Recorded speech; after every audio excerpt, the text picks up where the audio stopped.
Hello there, how's your day?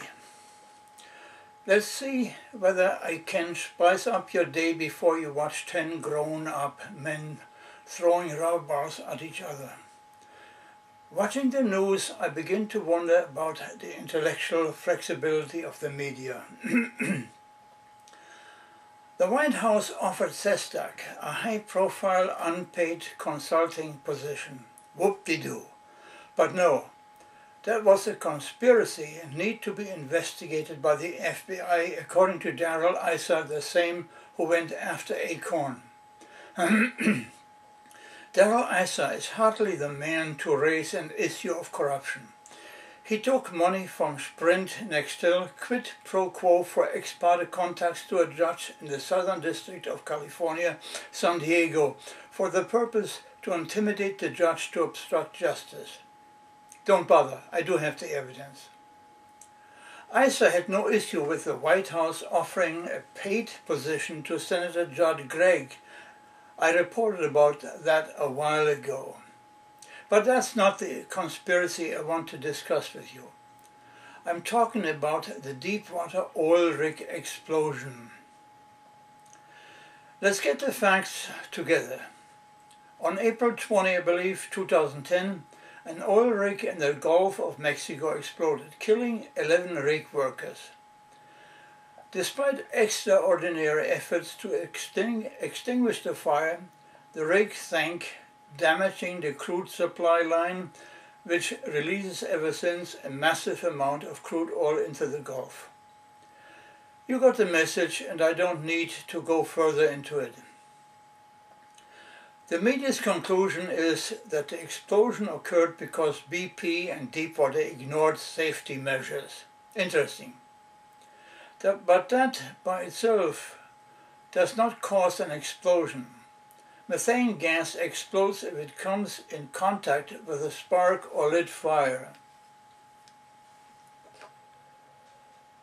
I checked the history of deepwater rigs and could not find any source of fire on the rigs, for example, used to burn off gas, if you get my drift. Now, don't get me wrong, it is absolutely possible that a rig worker was smoking a cigarette while the gas was leaking. Really? Of course, in 2005, there was another explosion, this time at a BP refinery in Texas. BP claimed it had spent $1 billion ever since to improve the safety of its refineries. Let's look for a second at another possibility. The possibility that the explosion was deliberately set. Why? Well, just follow me for a second when I ask who could gain from an explosion of this kind. Well, actually, I could think of a number of beneficiaries. Just one of them would be Iran. Why? Very simply, of all OPEC members, Iran had OPEC's third top oil income. In the first half of 2008, Iran's oil income was $54 billion. During the second half, I believe it was $45 million, and no less in 2009. I take it you followed the reports covering the sanctions threatened to Iran because of its nuclear ambition, as George W. would say. Indeed, the White House threatened to go after Iran's oil income. That indeed would be serious. Of course, the anti-Iran media backs the idea and demands oil sanctions. The US must target Iran's oil income. But how could Iran possibly have triggered an explosion on Deepwater's oil rig in the Gulf of Mexico? Let me think. While the Western media is wide asleep, I found the answer. Submarines. I'm serious. According to a news service called NTI, Iran bought 3 submarines from Russia.